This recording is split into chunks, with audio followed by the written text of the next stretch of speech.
Մաքսիմ, ողջույն, դուք ուղիղ եթերում եք, կներկայացնեք ինչ վիճակ է այս պահին Իսրայելում և հատկապես Թել Ավիվում։ Ողջույն, բարի երեկո, այս պահին համեմատաբար լուռ է, խաղաղ է, բայց ամեն դեպքում դա դեռ ոչինչ չի նշանակում, քանի որ հիմնականում երեկոյան եւ արդեն ուշ գիշերն է սկսվում հարձակումները Իրանի կողմից, հիմա արդեն այլ տակտիկայով, այլ տարբերակով, դրա համար սա հարաբերական լռություն է պարզապես ընդմիջում, այսպես ասենք։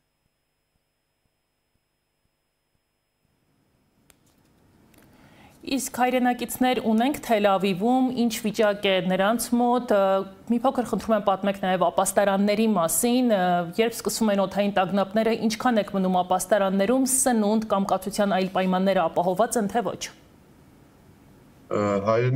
Հայրենակիցներից որքանով որ հասցրել եմ տեղեկանալ, այսինքն կապ հաստատել մեր հայրենակիցներից ում որ ճանաչում եմ, բարեբախտաբար վիրավորներ առավել ևս զոհեր չունենք, սննդային, պարենային, որևէ տեսակի մթերային խնդիր չունենք, խանութներն աշխատում են եւ ամեն ինչ կա, ապաստարանները բավականին ապահովված են ևս, նախ մենք ինքներս ունենք ամենքս մեզ համար առաջին անհրաժեշտության իրերի պայուսակ, որը հավաքված ու պատրաստ դրված է, ու տագնապ ազդանշանի դեպքում առաջինը դա վերցնում ենք, նոր ենք դուրս գալիս տանից, դե այստեղ կարծում եմ բոլորը գիտեն, որ կա ծանուցման համակարգ, մոտ 10 րոպե առաջ մենք ստանում ենք ծանուցում, որ անհրաժեշտ է մոտենալ ապաստարան, մարդիկ ովքեր որ ապրում են համեմատաբար նոր բնակարաններում ունեն հենց բնակարանի մեջ, մնացածս դուրս են գալիս կամ հանրային ապաստարան կամ հենց շենքերի այսպես կոչված նկողային հարկ, որը հատուկ ամրացված ապաստարան է իրենից ներկայացնում, այնտեղ կա բոլոր հարմարությունները անգամ օրեր անցկացնելու համար, այդ առումով որևէ տագնապային ու այսպես անհանգստանալու խնդիր չունենք, պարզապես պայուսակը, որը առաջին իսկ օրը պատրաստել ենք, վերցնում դուրս են գալիս ապաստարան ու սպասում ենք այնքան, մինչև ստանում ենք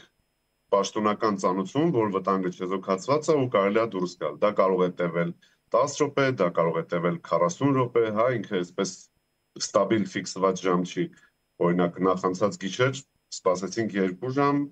ոչ օդային տագնապ եղավ, ոչ էլ չեղարկվեց, բարձրացանք տուն լուսադեմ նոր տագնապ եղավ, այսինքն պարտադիր պայման է սպասել մինչև պաշտոնապես կասվի, որ վտանգը չեզոքացված է,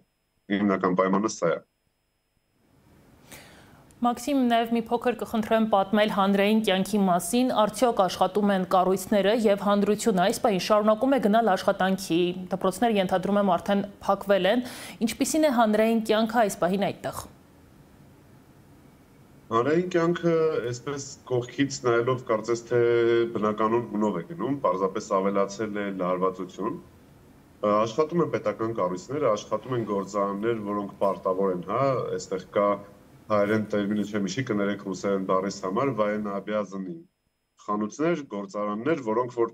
ուզեն թե չուզեն պարտավոր են աշխատել, որպեսզի երկիրը պարենային կրիզիսի առաջ չկանգնի։ Ուստի այդպիսի խանութներն ու գործարաններն աշխատում են, պետական հիմնարկներն աշխատում են այսպես էքստրեմ ռեժիմով, կրճատված ավելի,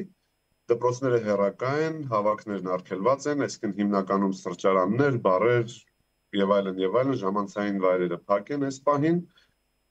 կա լարվածություն օդում բնականաբար, որովհետեւ հրթիռները բավականին լուրջ են, բավականին վտանգավոր են,